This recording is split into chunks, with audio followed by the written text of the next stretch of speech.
the latest GB News travel.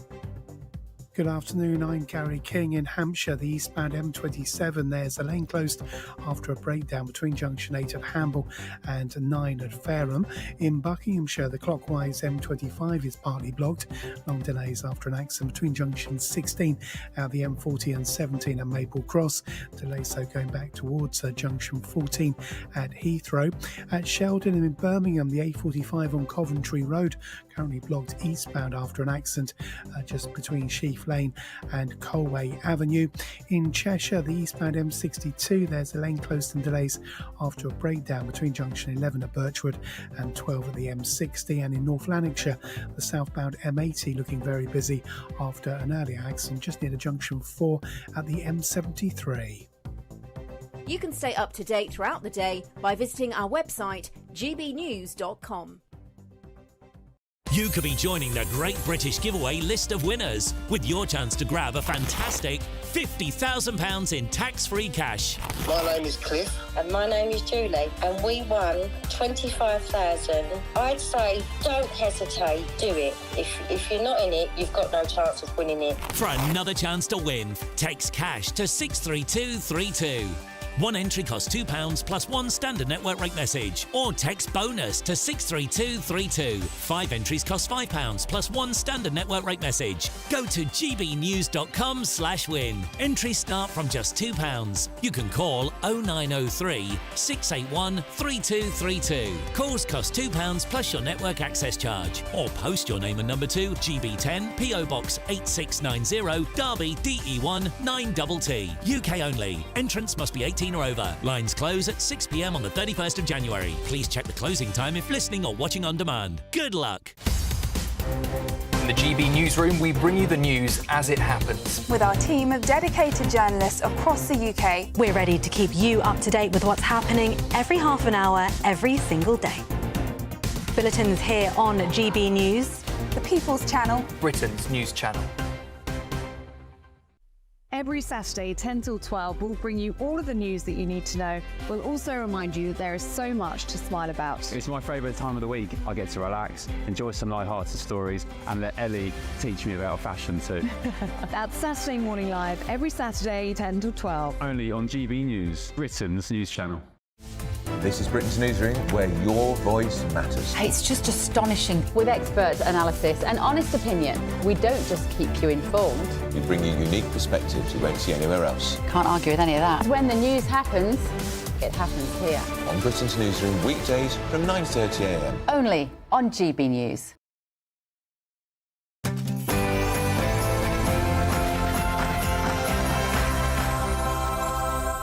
Hello there, it's 6 o'clock, I'm Michelle Dewberry, and this is Dewbs & Co. Coming up tonight, water bills set to rise again. Many people say it's time to renationalise these companies. Is that the answer to the problems that we're facing? And today, extra funding announced for hospices, but many people are saying that the government is giving on one hand and taking when it comes to the other.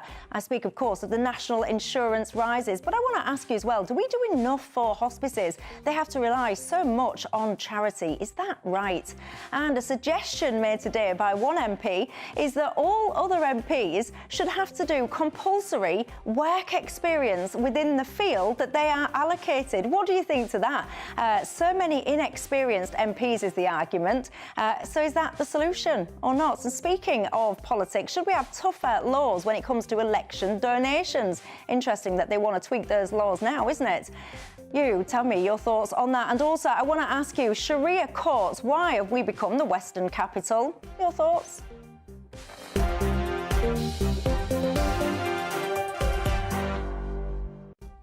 There's lots that we need to discuss tonight, and look who's keeping me company to do so. I've got Kelvin McKenzie and James Schneider. Lots for us to get stuck into, but before we do, let's cross live for the 6 o'clock news headlines.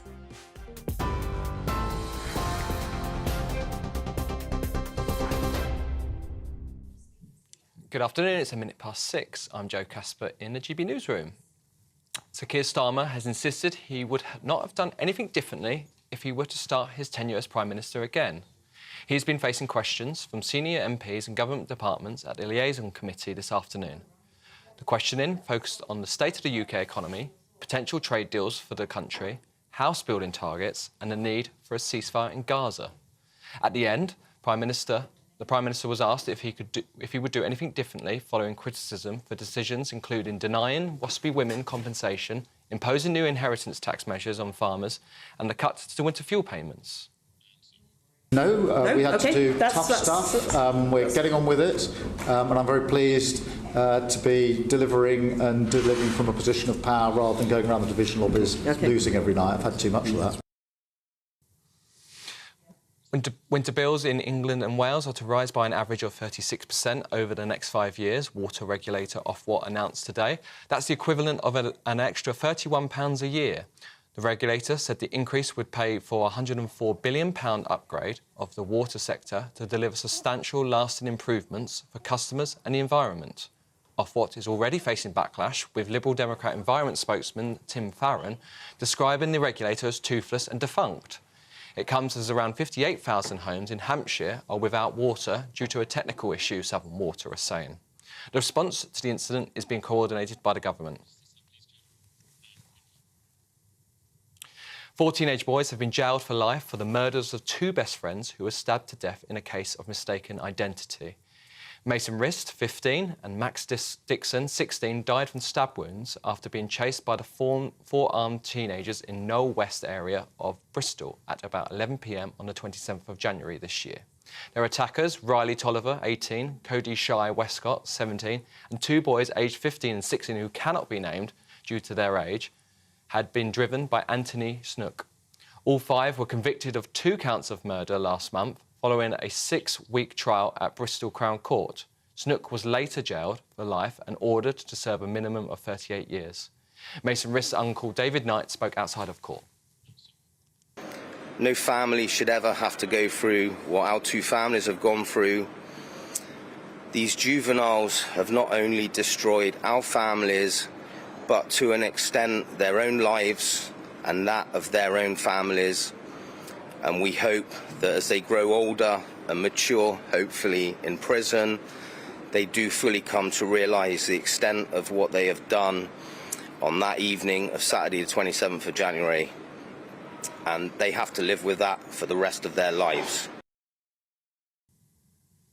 Those are your latest GB News headlines for now. I'm Joe Casper. Now back to Dewbs & Co.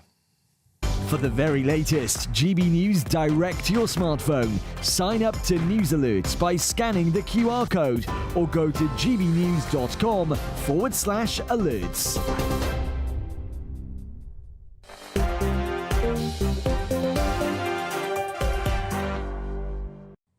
Thank you very much for that, Joe. I'm Michelle Dewberry and I'm keeping you company here on Dewbs & Co until 7 o'clock tonight. That last story there on the bulletins, absolutely horrific. Can you imagine the horror? Those innocent boys doing absolutely nothing and then slaughtered in that way. It makes you wonder, doesn't it? What on earth is this world coming to? I cannot imagine what those families must be going through. Absolutely devastating. I'm with you till 7 o'clock tonight, and alongside me I've got my panel, Kelvin Mackenzie, the former editor of The Sun, and James Schneider, the former advisor to Jeremy Corbyn. Good evening, gents, to both of you. You're very welcome tonight, as are each and every single one of you at home. What is on your mind this evening? Are you feeling festive, everybody? Are you in that mindset yet or not? I am. Very festive tonight. Very, very festive. It took me all my time to get my Santa hat off my head, so it did. I didn't think it was a great thing to do my entire show with it on my head, but I really wanted to.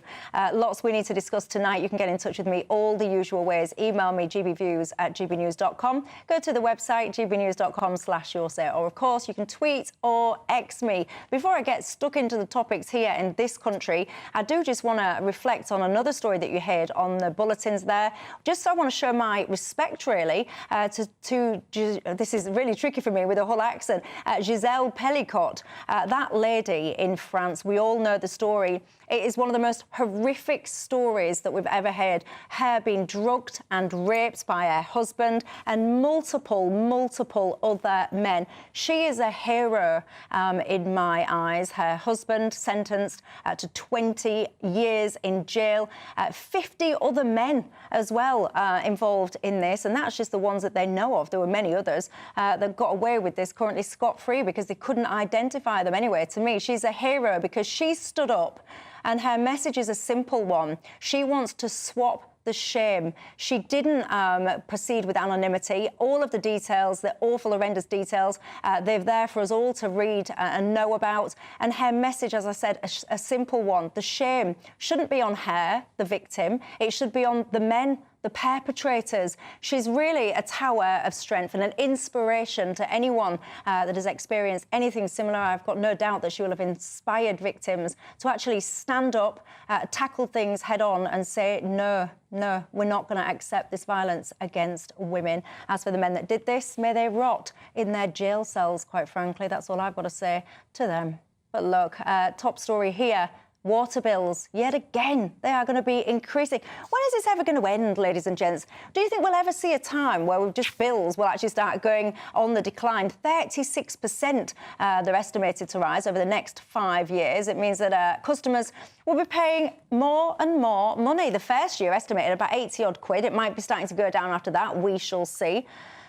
What do you think is going on? Do you think we get value for money with our water, Kelvin? Well, included in all these bills is we're having 9 new reservoirs, and we're also having 9 kind of transference, I presume from Scotland and the like, down to the south, where it's wetter in the north and drier in the south. So a lot of this money is going on infrastructure. It's not going into anybody's pockets. Yeah. Now, so basically, water bills have really, in real terms, not really gone up at all over the last 10 or 15 years. And suddenly we get what we've got now, which is actually a system where sewage appears to be the norm in some kind of rivers. How this happened, I don't know. I'm not the expert. But the idea that wild swimmers are now the reason why bills are going up actually makes me feel rather strange about it. Why don't they just not swim there? And why should they go and swim there? We haven't got clean rivers. They are now going to be cleaner. It's going to cost a lot of money. Get used to it. The trouble is, I never used to look upon my water bill as any kind of money. But with these kinds of money, this is going to be like 500 quid at the end of the 5 years. This now becomes a substantial amount of money. Up there, by the way, with a car licence. So the political pressures is not going to go away. I am grateful for the reservoirs. I like the idea of moving water from where there's too much of it to too little. And I'm afraid we just have to get on with it. And the idea, I presume my colleague over there is now going to suggest we should nationalise the water company. If anybody can ever show me where nationalisation works, I will be amazed. Well, are you going to suggest that, James Schneider? Yeah, of course, because we've had an enormous rip-off and privatisation of water hasn't worked in any country anywhere. What you see basically in every single country is a familiar pattern to what we've seen in Britain. So the water companies were sold off with no debts. The water companies now have a collective debt of £70 billion. In that same period of time, £70 billion has been paid out to shareholders. Kelvin says that bills haven't increased in that time. That's wrong. They've gone up in real terms. In real terms? In real terms, they've gone up more than 40% on average since... I was talking about over the last 10 years. Since privatisation. The last 10 years. Right, they've been going up more than inflation. And clearly, money has been taken out. Debt has been piled up in the companies. Huge amounts of money has been paid in dividends. And there's a very obvious reason for it. That water is a natural monopoly. You can't, if you live in Thames Water, for example, or whichever water area you live in, you can't go and buy another one. You're stuck with that one. So there's no incentive. The only incentive that's provided onto the private providers is the government regulators. And the government regulators are as crap as the water that's been pumped, the sewage that's been pumped into our waters. But one of the things that I'm always fascinated about is why people would think that the answer to these woes of a private organisation with all the specialist skills and knowledge and all the rest of it are failing and struggling, why people then naturally think, we know, what we need to do here is somehow involve the government, because in Scotland, for example, where you've got nationalised water, the picture there is not this kind of glowing, let's all put it on a pedestal and bow down to the glory of the greats that is the nationalised water. In Scotland, they've got problems there. They don't do their monitoring often to the same level that we do in England, so often we don't even have the transparency about things like leakage and waste and things like that. They too increase their bills frequently, 8.8%. The bills went up there in April last year. They'd gone up over and over again on years gone by, and they admit that actually they'll be going up again. They have multi-billion pounds worth of debt again. So how is it that you see that this nationalised system is the answer? Because everywhere where there has been a nationalised system has been substantially better than the private system that came afterwards. Take Paris, for example. When they privatised... Well, no, I'm taking Scotland. Well, hold on a second. They nearly had to scrap the Olympics, didn't they? Because it wasn't clean enough. And it's privatised. Well, yes. But are you suggesting for one second... And in Paris, the water is privatised. Do you know what this reminds me of? This reminds me of... Do you remember Ronald Reagan? Ronald Reagan said, the words you most fear to hear, I'm from the government, I'm here to help, right? What do you think a regulator is for? If your world was so easy to run, wouldn't you expected the regulator to say, you can't do that, we know what game's going on there, and all the rest of it? No, because the regulator plainly, as we can see by the evidence, has been captured by the water industry. Right. They have been there Is that true in any other industry? Are all regulators crap? Is Ofcom crap? Is everybody crap? I don't know if I'm allowed to say that C word at 6 o'clock. I don't know. If we're not, well, I do apologise. If we're not, we apologise. Yeah. We apologise profusely. Yeah. But we built the water companies. They were publicly owned. They worked perfectly well. We got water. It wasn't expensive. Everybody had it. And then since we sold it off, these companies that had no debt, they are now full of debt, and Thames Water is probably likely to collapse. And at the same time, £70 billion, that's not a small amount of money. No, £70 billion has gone out to private shareholders. Now, I'm not saying that, therefore, every single time it's run in the public hands, it's been run well. Loads of organisations aren't run well, but this system is set up to rip us off. And therefore, if we want a chance of a better system, we need to take it into public hands. So why is it that your mates in Labour, actually they're probably not your mates in Labour, actually are running a mile from nationalising? Because after all, the first thing they did when they came in, they effectively said, well, we're going to nationalise the railways. Okay? Because they're tight with the water industry. Right. So you're saying they're in the hot to the water industry and the regulator. Honestly, take Labour. Best will in the world. You're smoking something. So take Labour, for example. There was a leaked email from the CEO of Severn Water about how they were working with Labour to come up with another solution away from nationalisation. Because the reason why most of your viewers agree with me on this issue rather than agree with you and think that very obviously water is a natural monopoly. We built the stuff in the first place. It should be ours, and we should run it properly. Does properly mean cheaper? Properly means... Does it? Honestly? Because the point that Michelle makes about Scotland, there is no magic formula to making water cheaper for the customer. Let's be honest. £70 billion has been taken out of the water companies and into the bank accounts of shareholders. That is £70 billion unnecessarily put out, £70 billion which could go to investment, which could go to lower bills, which could go to all sorts of things, which would make it a far better system for all of us. Dave in Cardiff, he says, Michelle, this is a very simple solution to all of this. You just take all the water companies and you make them not for profit. He says nationalisation or privatisation is not working. He says we should essentially consider doing this to all essential utility companies. Of course, as you're pointing out, that is the model that happens in Wales. Is it perfect, though? Is it without its problems, Dave? I'm not sure it is. Anyway, let me know your thoughts. Do you think that essential utilities should all be nationalised or simplified as not-for-profit, as Dave in Cardiff suggests? Get in touch and let me know after the break. More money, £100 million announced today. This time, many will say for a fantastic cause, hospices. Does it go far enough or not? And are Labour taking with one hand and giving with the other? Your thoughts? I'll see you in 2.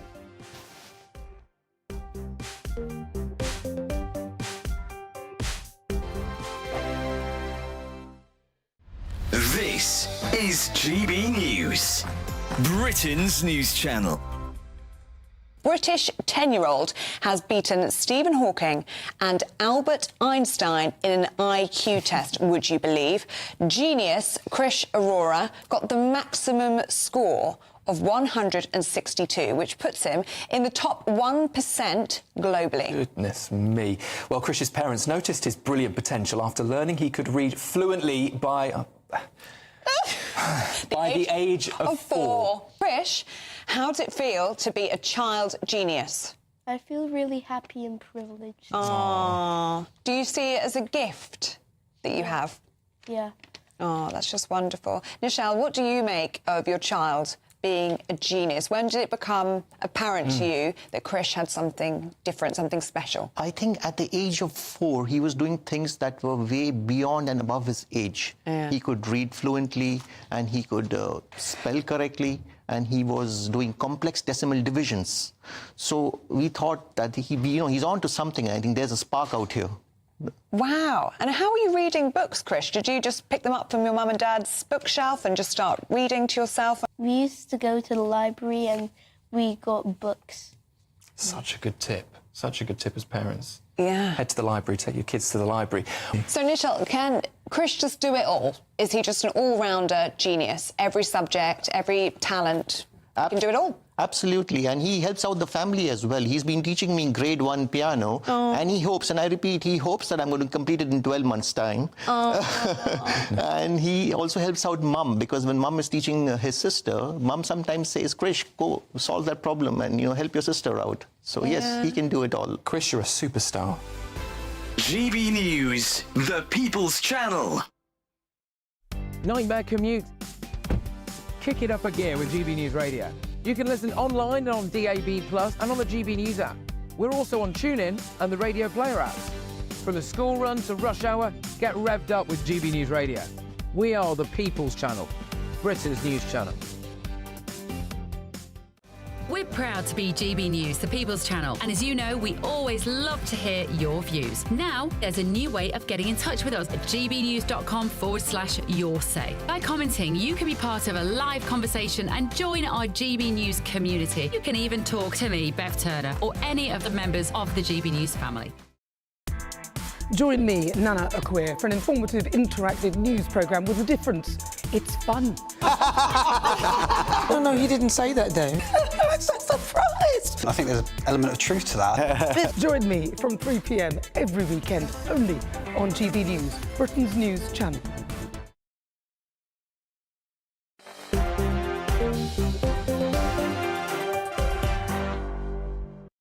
Hello there, I'm Michelle Dewberry with you till 7 o'clock tonight. Calvin McKenzie and James Schneider remain alongside me. We've just been talking about water companies. I can tell you, so many of you got in touch, and you actually do think that these things should be renationalised. Do you honestly trust the government of the day, whoever that might be, to do a better job? I'm just not convinced, but I'm always open-minded, so if you want to try and convince me, you've got until 7 o'clock to do it. But look, we talk about money and how tight times are often on this programme. So I've got to say, many people delighted today by this government announcement, a £100 million boost for hospices in this country. Hospices, of course, have been spoken about quite a lot recently, not least because many of them struggle for funds. Of course, they rely on the charity donations. I think it's about 70% of their funding comes from charitable donations, which personally I think is quite a shame. I think the government should be funding it much more. There's also been calls for hospices, Kelvin, to actually be exempt from the national insurance recent increase. Where are you on this, on the 100 million and also the exemption? Well, my mother died in a couple of years back, died in a hospice in Esher in Surrey. And she died while we were there. Right. My brother was there, her partner was there, I was there. And one of the great magical moments in a moment of great grief was we sat there for half an hour telling anecdotes, warm anecdotes about my mother. So I have nothing but great thought processes. My mother was a great woman, by the way. Great thought processes about hospices. But, of course, the reason that they need this money is because the Labour government have said no exceptions. We are going to impose these NI tax on you, and they bump along the bottom all the time at Hospice. It's always the difficulty. They're always trying to raise money. So, first of all, I'd be very much in favour of that idea. And secondly, I think we've got to look that if your mother or your dad or whoever it is not in a hospice, they're going to be in a hospital. They haven't got long to go.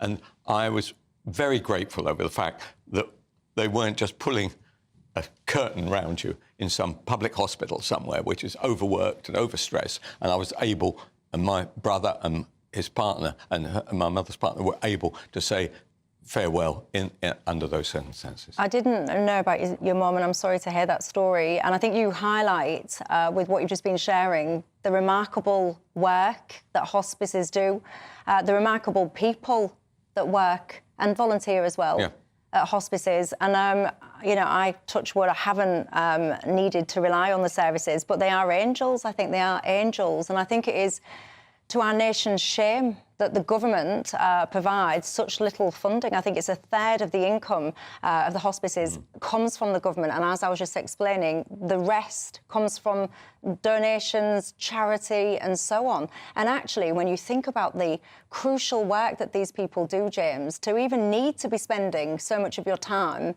trying to get charitable donations, that for me is a shame, and it's a failing in our society. Yeah, I think you're completely right. It is a real failing. I think at the most important times in people's lives, we deserve to have the dignity of the situation that Kelvin and his family thankfully did. And I think I didn't know that it was such a high percentage of hospices that have so much of their budgets they have to rely on charity, and that's clearly wrong. I think, I mean, the way in which we deal with and support older people in general is a big and a growing issue for us, and we still haven't sorted out social care, which is a massive problem.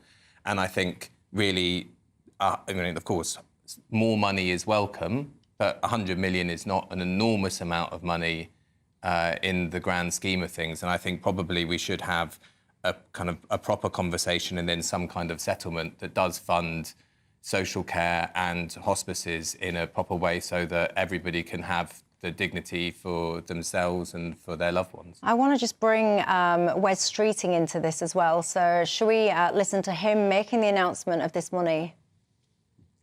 Today we're announcing two things which are great news for hospices ahead of Christmas. The £100 million we're announcing over this year and next will help hospices to invest in not just the buildings but the equipment and the kit that they need to provide modern support for people, not just in hospice buildings like this, but also the increasing range of hospice at home services. So it's going to make a real difference for people.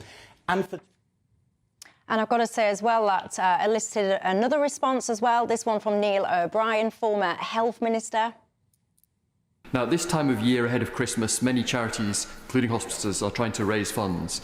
And I know that the Chancellor did not go into politics to be the Grinch who stole Christmas for charities. So will the Minister please look again at this and exempt charities and voluntary groups, including hospices, from this cruel increase in tax, which is sucking up goodwill and donations and really, really hurting valuable charities? What I would say is, as we've just touched upon, especially with Kelvin's experience, if you are in a position, as much as I've just said, I don't think hospices should have to rely on charity. I think anyone that is in the position to be able to help their local hospice, they will always be delighted to receive any assistance. And I think they're angels. I mean, it's not just adults in these hospices as well. There's, of course, children's hospices, and that is just... It doesn't even bear thinking about, but it changes, you know, when you're on that journey, and that is the inevitable end. They are experts in that journey, right? I think the maximum time is about 2 or 3 weeks, or it may even be less than that. Your viewers will know, and they know what to do. Whereas when you're in a hospital, you're dealing with people that you're fighting to keep alive, and then there are older people who are naturally heading towards the door. And hospitals are not the right place for you to say farewell to your loved ones. I mean, I know it does happen all the time, but the hospice, they are experts and they should be encouraged. Well, big thank you to all of you that work, volunteer, donate to hospices. You are so much appreciated, you really are, by everybody. And as I said, if you're in a position where you can donate to your local hospice, please do. A strange thing has happened. I'm now in a feeling that I want to give Kelvin Mackenzie a hug. That's never happened to me before, I can tell you that. I think I'll spend my break doing just that. After the break, we've got so much that we need to talk about, so don't go anywhere, ladies and gents. I want to ask you about Sharia courts. How can we become the Western capital for them? And I also want to ask you, do you think MPs should have to do compulsory work experience? You tell me and I'll see you in 2.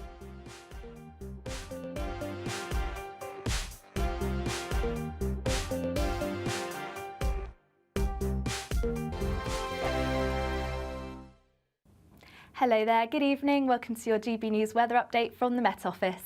As we head into tomorrow, we are expecting some outbreaks of rain. This could be heavy at times, largely dry elsewhere, though we can't rule out some showers, and it is going to be fairly windy, particularly as we head into the weekend. It's been fairly chilly today with a brisk northwesterly flow, really adding on to that wind chill, and later on tonight we will see some cloud and outbreaks of rain start to feed their way into the northwest. But for many of us, it is going to be a largely dry night as showers ease away, a mix of cloud and clear spells, so we could see some pockets of frost as we head into the early hours of the morning. But a different story across the far northwest, cloudier here with some outbreaks of rain which could be heavy by the time we reach the morning, and on the whole a fairly chilly night for most. So to start on Friday then, these outbreaks of rain are slowly going to skirt their way towards the southeast of the country. Heavy at times, possibly falling as snow to hills across Scotland. Similar across Northern Ireland, likely to be quite a wet start here. But elsewhere it should be largely dry, perhaps a few showers around parts of Wales and across the southwest too. Cloudier here with the driest of the weather across the far south and southeast. Through the course of the day, though, we'll eventually see those outbreaks of rain slowly sink their way towards the southeast of the country. To the north of this, turning quite blustery with plenty of showers around coastal areas. These could be heavy at times. We may even see some hail and possibly some snow across hilly areas too. Temperatures a degree or two up compared to Thursday, but it is still going to be feeling fairly chilly, particularly in those brisk northwesterly winds across Scotland. Heading into Saturday, another unsettled day, very strong winds at times, particularly across the northwest of the country, outbreaks of rain and very blustery showers at times across Scotland. Once again, these could be turning to snow across high ground, perhaps merging into longer spells of heavy outbreaks of rain too. Fairly unsettled on Sunday too, so do keep an eye on our website for any warnings. Bye for now. The latest GB News travel. Good afternoon, I'm Gary King. At Barnstable in Devon, Tor Bridge on the A361 is partly blocked in both directions. Long delays due to recovery work after a broken down tractor.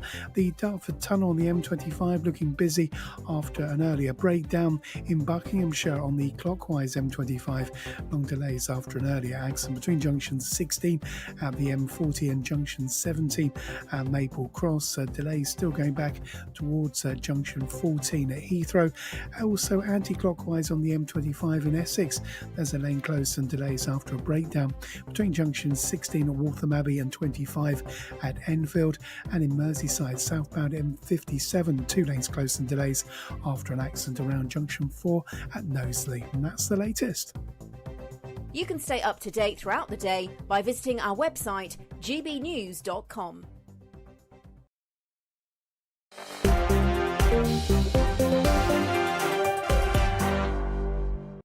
Hello there, I'm Michelle Dewberry. This is Dewbs & Co, and I'm live with you till 7 o'clock tonight. Good evening. If you are just joining us, you've got Kelvin Mackenzie, the former editor of The Sun, alongside us, and James Schneider, the former advisor to Jeremy Corbyn. A big outpouring of respect for you sharing your story there. There's lots of viewers sending their very best wishes to you and to your family, Kelvin. And so many of you have got in touch. We've just been discussing hospices, the extra £100 million that's been announced today, plus an extra 26 as well. Does that touch the sides, though? Is that enough? This is the question that I've got. So many of you getting in touch. Bill says, Michelle, my 60-year-old wife passed away 3 weeks ago in our local hospice, and we lay her to rest tomorrow. Our hospices are fearful that the NI rise will reduce the services even further. He says, hospices are the best places. We need to treasure them and look after them as best as we can. Bill, we send you all of our best wishes. We'll be thinking of you tomorrow as well. One of our viewers also says, Michelle, hospices, they are essential services. He feels that they should be exempt from paying any tax whatsoever. Would you agree with that? And so many of you getting in touch to share with me your stories about hospices.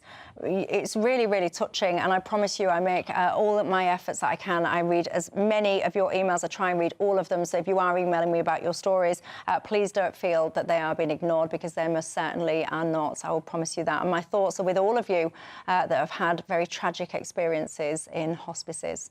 I send you my very best. But look, there's a lot that we also need to talk about tonight. Somebody that I think is absolutely fabulous, quite frankly, the Reform UK MP, Rupert Lowe. I think you'll be hearing quite a lot from him going forward. He really has some radical suggestions as to things that could be changed in this country. He's been calling today, get this, for a compulsory work experience scheme for ministers. He wants to make it mandatory for ministers to get to know their area well. So I don't know if you're going to be a minister for farming, but you've perhaps never really set foot on a farm in terms of your work. Well, there you go. There's a scheme for that, potentially. Be a week-long work experience, whatever it is. Buildings, whatever. James Schneider, I'll start with you on this. Is this a good idea? I actually think it is quite a good idea. I mean, it's difficult to see how you'd exactly do it in practice, but the basic idea that people should know, that people in government should know more about the realities of the areas in which they're governing is definitely a sensible one. That doesn't mean that people should only be restricted to the things in which they have their professional experience. Thatcher was a chemist. You wouldn't think she could only be the science minister, or Major could only be the culture minister, or something like that. But I think that's quite. I think it's a good idea, even if it's not meant entirely seriously. It does make us think about the fact that there are fewer people who've had working class jobs that are going into Parliament. There are fewer people who are trade unionists. There are fewer people. Not in this cohort who've just gone in.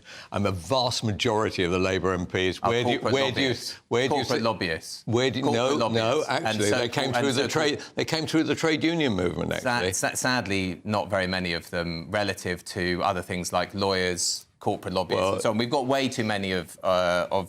I think we've got way too many trade unionists. That's why all this money is handed out without any understanding. So I agree with this idea. I like the basis of the idea, right? Actually, for some of these people, actually to do proper jobs, because some of these people are so ambitious they go into work in which they are heading towards Parliament. That's what they want to be in life.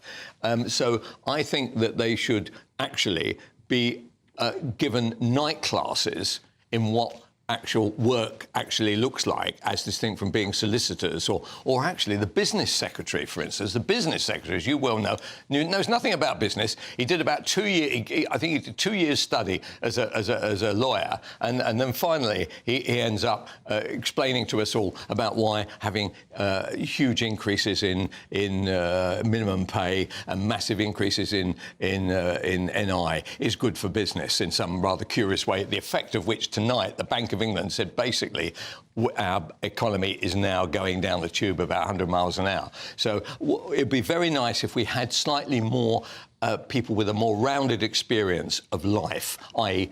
being sales directors, losing businesses going bust, that kind of thing. I'd be very much in favour of that. Well, Rupert has also said there's 306 senior civil servants in the Department for Business and Trade. He asked the question, how many have a directorship on Companies House? Do you know how many out of that 300 and odd? Do you know? Well, you probably do, because you probably read the tweet. I didn't actually. Go on, Oh, tell well, me. so guess then. This is a good game then if you don't know the answer.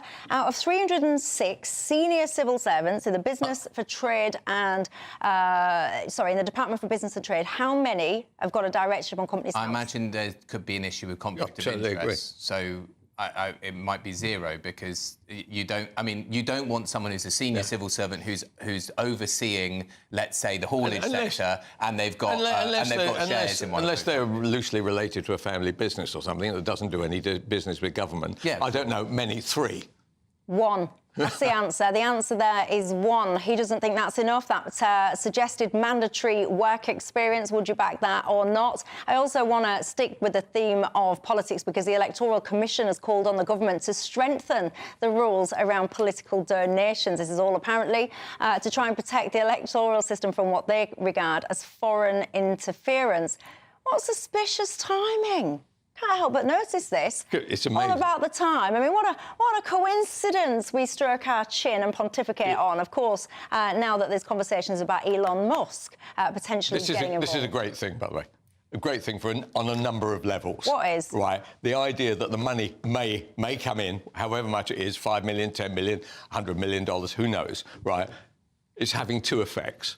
One of which is now leading to them all running around. Right, running around. The other one is this. The other one is this. It starts to put a spotlight on the way that we do fund parties. And the Labour Party is funded in part by the trade union movement. So what happens? It's a bribe. I'm from ASLEF, I'm from the RMT. Here's some money to get elected. Oh, you got elected, and here's some money for you in your pay rise. 93 grand for a train driver, 4-day week, free rail travel for you and your family, and £600 for working on a Sunday. Fantastic. Thanks very much. That's the way it works. So I'm pleased this, and if this doesn't happen, because Labour suddenly say, oh, blimey, we're going to get some competition here, loads of TikTok money, loads of 48, 96 sheets on outside railway stations, then it also paints reform as being attacked as the little outsider trying to come in and Labour shutting the door. By the way, the Tories might want to shut the door as well on them. So I do understand that. So hang on. So are you in favour of Elon Musk giving money or not? I am. Right. I'm 100% in favour of it, and it'll be a fantastic thing, because I expect... His little face is lit up now, everyone. Look at him. I expect him to cause enormous trouble to both the Labour Party and the Conservatives, and who couldn't want that right now? James Schneider, should the rules be changed? So, not because of Elon Musk in particular, but I think, and I've thought for a very long time, that we should keep big money out of politics, and that when people... Wes Streeting said that when people give millions of pounds to politics, it's patriotic. It's not patriotic. There's a very obvious quid pro quo. When Blair was Prime Minister, they did the research. It cost about £1.2 million to get a peerage of donations to the Labour Party. Loads and loads of Tory donors ended up getting whopping contracts during COVID.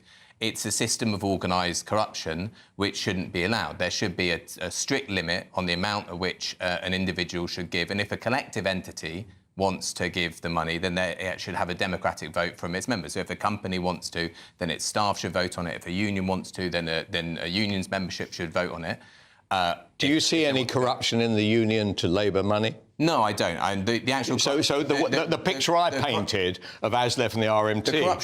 The corruption that I do see is Labour, over the last 5 years, turning away from the small pound donations from its members and its members' dues, and from trade union funding, which is turned away from, towards being funded by rich individuals and corporations. Because, as we always see, there's some quid pro quo. And so I think, as much as possible, we want our politics to be funded by the enthusiasm of ordinary people. Like, you know, you have an extra 50 quid, 100 quid, you want to support a political party, political candidate, political campaign, that's great. We want it to be funded as much as possible through that. OK, then, but what about this argument? How would Elon Musk benefit I'm not saying, by the way, I love Spacelink. What a great idea. Great idea, Spacelink, right. But in what way would he benefit the UK? He's got, I see his money is now 450 billion.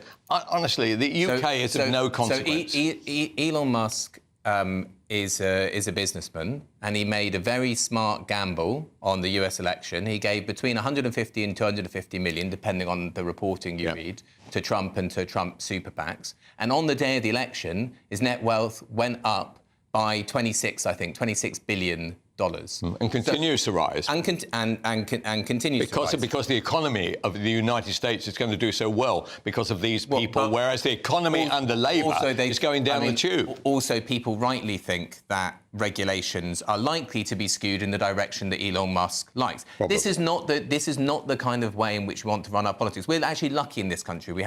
Our politics are much less corrupt than in the US. So that's because they happen at a pretty small level. For example, the amount of money that you can spend in a general election constituency during the election campaign is like £17,000. So when you was that's a really good thing. James, when you was trying to get Jeremy Corbyn elected, if someone had come along, I don't know, George Soros or whoever, and come along and said, right, I'm with you, yes, I'm on the socialist bus and I want to help get Corbyn elected, now I'm going to give you, I don't know, however many tens of millions of pounds, would you have sat there and gone, oh, it's really interesting and fascinating, but no, we don't want corporations? I'll tell you, I wanted to scrap our big dollar donation team in the party and make a big public show of it and say we're not going to take any money over. Let's say what happened to that idea? Whatever limit it. What happened, James? Well, it didn't happen. You know, you know how history was. And I think we could have raised more money. At the time, we had 500, 600,000 members of the Labour Party. Yeah. We were massively funded by their membership dues, and also we would do fundraisers and we'd say we need money for this, we need money for that, and it was supported. That's how parties should be. That's how politics should be. It's clean money. What do you think to it? I love Elon Musk, and I actually don't know about you, but I feel quite excited and energised about the years ahead. I feel that actually politics is going to turn a corner. I think that those guys, Trump, Elon Musk, they're going to be right at the forefront of it. I think there's going to be a revolution coming. I think it's massively going to impact the direction of travel in this country. I think it's brilliant. I say go, go, go. I'm excited to see how things occur. What about you? Get in touch and let me know your thoughts after the break. I want to ask, why is the UK the Western capital for Sharia law courts? What's going on there? Is it a problem? Should religious courts even exist in the UK? You tell me and I'll see you in 2.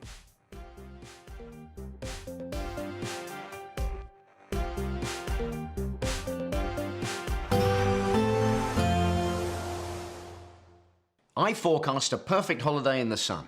Weather looking good then? For sure, and no worries about our travel insurance. All Clear Travel Insurance sponsors GB News Travel Destinations Forecast. There will actually be some hazardous weather across parts of southern Europe through the next few days, with a strong Mistral wind developing over southern France and into Corsica, leading gusts here of around 70 miles per hour and some hefty showers with that as well. Further east, and we have some heavy thunderstorms pushing across parts of Greece and into Turkey, and here we could see rainfall totals building up to around 200 millimetres. Elsewhere, there will be some fine weather around, with temperatures near or a little bit below average. All Clear Travel Insurance sponsors GB News Travel Destinations Forecast.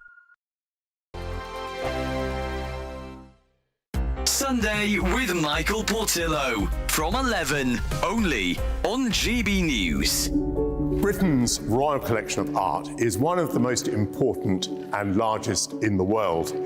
And it's also one of the last great European royal collections to remain intact. And built up over many centuries, it has extraordinary depth. And curators have delved into its riches to produce an exhibition of Italian drawings between 1450 and 1600. There are household names here: Michelangelo, Leonardo da Vinci. Some of the drawings are complete works in themselves. Some are studies for images that would appear in much larger pieces, and some are anatomical studies which enabled these artists to draw the human form in all its perfection.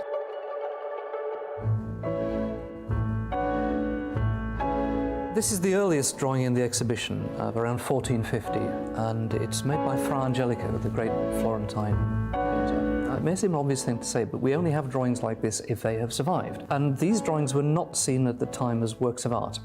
They were workshop studies. They were as functional as a hammer or a paintbrush, if you like, in the workshop.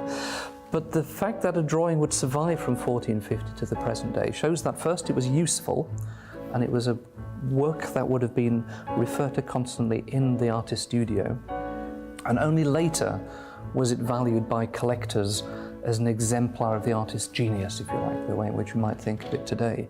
So a drawing like this, which is in almost perfect condition, has got a history of being valued for different reasons from when it was produced to the present. GB News, the People's Channel. Join me, Camilla Tominey, for a frank and honest discussion with those in power that cuts through the spin and gets to the heart of the issues shaping our nation. You haven't confirmed that you want to stand as leader, but you haven't ruled it out either. This report basically says that he's not fit to stand trial. Is he indecisive? Incompetent? I deliver the dose of reality Westminster needs. That's the Camilla Tominey Show at 9:30 every Sunday on GB News. The People's Channel, Britain's news channel. It's Patrick Christie's Tonight, and here we do things differently. It's explaining the absolute madness of this, doesn't it? It's explosive. I mean, this is very good. It's lively. 850. Your government sat there, Sean, and he did nothing. It's controversial. And the Middle East has been in turmoil since before I was born. It's everything you need to kickstart your evening. Everyone's had their Weetabix tonight. I love to see it. That's Patrick Christie's Tonight, weeknights from 9 p.m. Only on GB News, the People's Channel, Britain's news channel.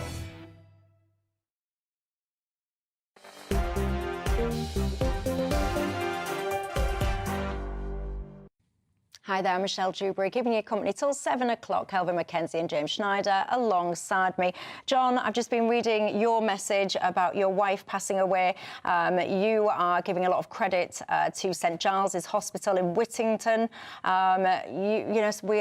We send you all of our best wishes and our regards, and we echo the sentiment that's been continuing, that the work that hospices do in this country, they are so vital, such a vital support. And I would ask anyone, if you are in a position to make any donations to support your local hospice, I'm sure whichever one that is, will be very grateful for that support. But of course, my thoughts are with all of you that have had to experience hospice care in the past. Now, a story that has really caught my eye. It's front page of the Times newspaper as well today, asking about the fact that Britain has emerged as the so-called Western capital for Sharia courts. 85 of them are now operating throughout the UK. I've got a question. Do you think we should have any? I mean, should these courts exist? Should we have any religious courts in this country? Kelvin Mackenzie? Well, they started here in the early 80s, in which I imagine there was about 200,000 or 300,000 Muslims. Today there are 4 million. Yeah. And there are, I think, as your number said, 85 of these Sharia courts. The issue is that there have been about 100,000 Islamic marriages which haven't gone through the traditional going to your registry office and getting bans. Yeah. This means that the 100,000 brides are at a significant disadvantage, because all under these Islamic under these Sharia courts, all the man has to say is divorce, divorce, divorce, and that's the end of the marriage. Now, whether the woman wants it or not, and the reverse of that is if the woman is being wants to end the marriage, she can't end the marriage without the go-ahead of the quotes, husband, unquote. And that's where you get these strange Islamic courts where they're made up of Islamic scholars. I don't know how many Islamic scholars there are in Blackburn or Bradford. I'm sure there might be some, right, in which they deal with it on the basis of basically when Muhammad was alive, which was like the 7th century up to the 13th century. This was the strong moment of the growth of Islam. And they sit there and they say, well, basically, this is what we think Muhammad would have done about it. It's ridiculous. And I don't like the idea of the parallel legal side of it. You know, we have one court. And if you want to get divorced, go to a divorce court. Get married in a registry office, go to a court. They deal with some kind of rather strange kind of family ideas as well. Look, honestly, I think they're parallel legal services, and I don't think they should exist. Well, I've got to say, apparently now these services are expanding overseas. Based from Britain, the Council of Europe, which protects human rights, has expressed concern about sex discrimination and social pressure upon Muslims to use them. I've got to say, though, it's not just Islam that have religious courts. I don't know if I'm saying this right, but Beth Din, is that how you say it? Yeah. In the Jewish Jewish religion. Yeah, Beth Din. In the Jewish religion, there's religious courts there as well. Should we have religious courts in the UK? So there's the oldest continuously running Jewish religious court is the London Beth Din, which has been going for over 300 years, and it provides arbitration and, you know, family civil law type things following halakhic law, following Jewish law, and it's been doing so. And there are many other Jewish courts which do sort of equivalent things to what the Islamic courts do, and the law of the country is unchanged by that fact. There is one law in the country, but we have a principle alongside freedom of speech and freedom of association. We have freedom of religion, which means that people... Now, you might think that their judgments are wacky. I might think some judgments are wacky. That's by the by. It's not... But what about the divorce? What about the divorce aspect? I mean, there are 100,000 of these marriages which have no standing except when the husband decides that the woman at number 34 is more attractive, and divorce, and then that's the end of that. So the is that true in the Jewish courts? No, and I'm not sure you've got it entire. I imagine that your understanding of Islamic jurisprudence is not that hot either. It's probably as strong as yours. It's as strong as yours. Let me bring some facts. I just need to bring some facts on this matter then, because the Times newspaper that did this investigation, they went to one of these places and asked about this point of saying, you know, divorce 3 times or whatever. And then one of the responses was actually they thanked the Times for bringing this to their attention. And they said, actually, because this practice has been banned by 23 countries, is according to the Times, large Muslim countries, they've banned that practice. They've tweaked it a little bit now. So you can say divorce, but it has to be spanned across different menstrual cycles of the women. So basically you're essentially giving time, so making sure that people have still got that same sentiment over a passage of time. Anyway, go on. It's balmy, isn't it? So 90%, I think, of the people using... It's women who are using Islamic courts more than men by a large percentage, and I think something like 9 out of 10 of the women using them are using them for divorce. There could be ways to deal with that. I'm not an expert in it, but there could be ways in which getting religious marriages recognised civilly in the same way could deal with that particular issue. But on the kind of, I just want to address the scaring aspect of it. You know, you had something up on the screen saying Islam's taking over Britain. Yeah. Religious courts are something we've had in this country for a very long time. They're not replacing the law in which we have. They're people, and there's 2 willing partners going in to discuss it in the same way that our courts are used by people who do business in totally other parts of the world because they trust those courts. Well, there you go. What do you make to it all at home? So many of you getting in touch.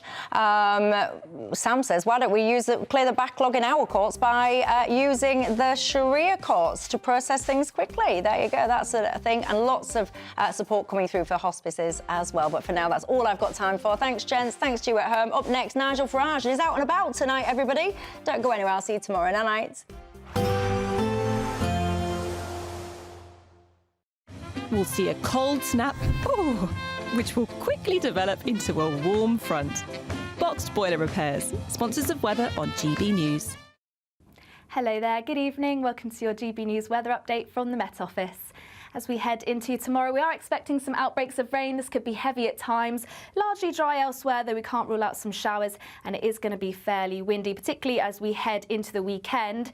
It's been fairly chilly today with a brisk northwesterly flow, really adding on to that wind chill, and later on tonight we will see some cloud and outbreaks of rain start to feed their way into the northwest. But for many of us, it is going to be a largely dry night as showers ease away, a mix of cloud and clear spells, so we could see some pockets of frost as we head into the early hours of the morning. But a different story across the far northwest, cloudier here with some outbreaks of rain which could be heavy by the time we reach the morning, and on the whole a fairly chilly night for most.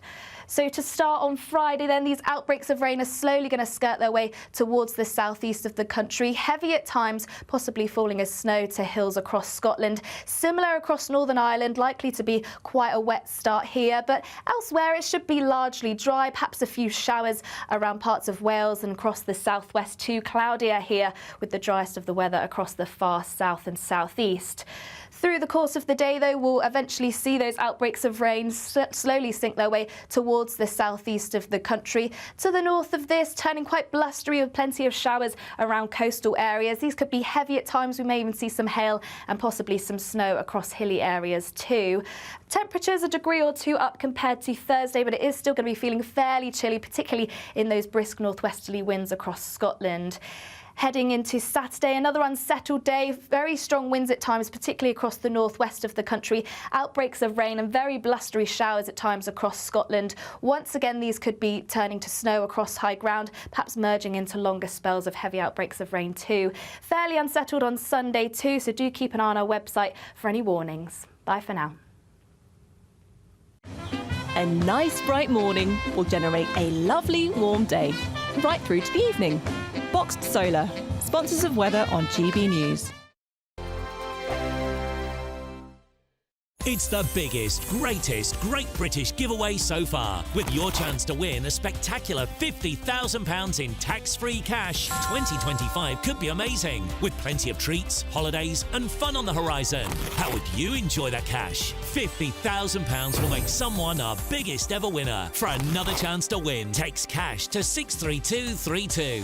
One entry costs £2 plus one standard network rate message, or text bonus to 63232. 5 entries cost £5 plus one standard network rate message. Go to gbnews.com/win. Entries start from just £2. You can call 0903 681 3232. Calls cost £2 plus your network access charge. Or post your name and number to GB10 PO Box 8690 Derby DE1 9TT. UK only. Entrance must be 18 or over. Lines close at 6 p.m. on the 31st of January. Please check the closing time if listening or watching on demand. Good luck.